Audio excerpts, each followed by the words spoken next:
Hello! It's 4th of July, and that is a weird ass vibe in 2020.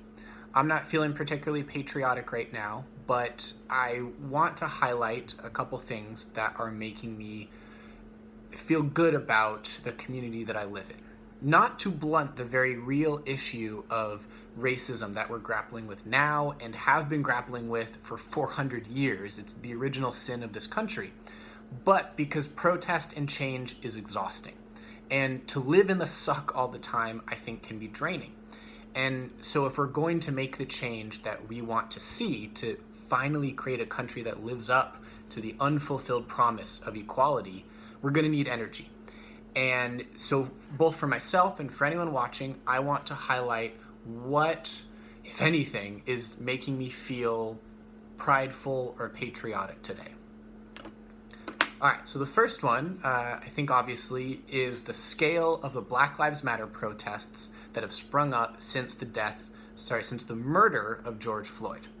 On the low end of the estimates, and there have been organizations, like polling organizations looking into this, 15 million is the low end and 26 million is the high end. That is a massive amount of people in this country standing up and saying what should be obvious, but apparently isn't, which is that Black Lives Matter, police brutality is unacceptable, and we demand change right now. So I think seeing that gives me hope. And I'll just highlight a couple of the tangible things that we've seen since these protests started. So the first one, like I think everybody knows, is the Minneapolis City Council voted to replace the city's police department with a community-based public safety model, meaning that they are disbanding the police department and rebuilding it from the ground up.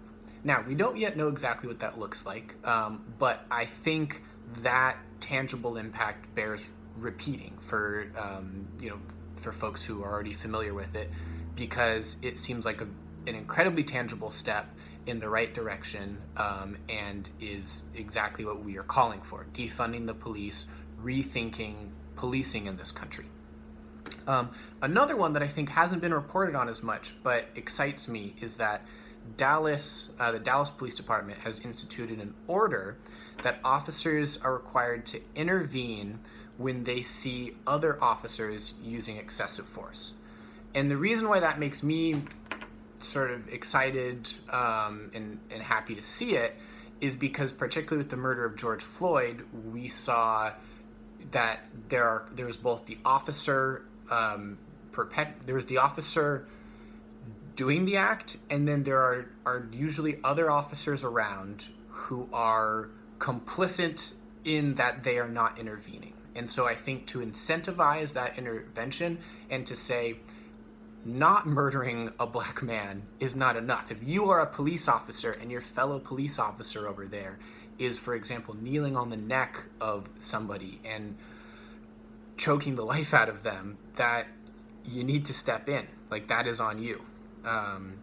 So to me, that is something that felt important to highlight.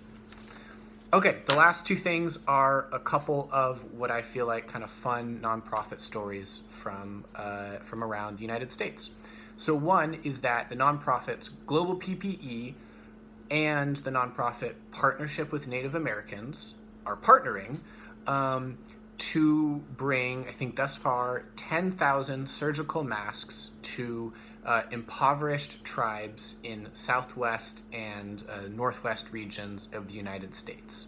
And they're doing this in part because Native Americans are at a higher risk of contracting COVID for a variety of reasons. Overcrowding on Native American reservations is one of them. So this group, it seems like they're doing a lot of great work, and I'm personally going to throw them some money after this. I will put their link in the comments, and I would encourage anybody watching this to do so as well.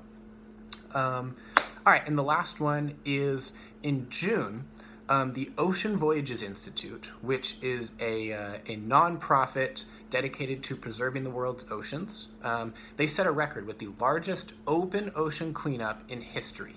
So they docked back in Honolulu, and they had removed over 103 tons of fishing nets and consumer plastics from the Pacific Ocean, When they set out, their goal was 100 tons. So they exceeded that by 3 tons, and I almost can't imagine even the scale of the amount of trash being lifted out of the ocean, but it's really cool thinking of organizations like that, particularly as a scuba diver, who are dedicated to preserving the oceans that we all enjoy. Yeah, so that is all I have. I hope folks are able to relax and enjoy their 4th of July. Again, not because we should just be blindly and jingoistically prideful of this country, but because I think there are a lot of caring folks in this country striving to make it better. And, we all deserve a moment to sort of take a breath and rejuvenate our energies so that we're ready for the struggles ahead against racism and white supremacy. So, Black Lives Matter, and thank you so much for watching. Bye.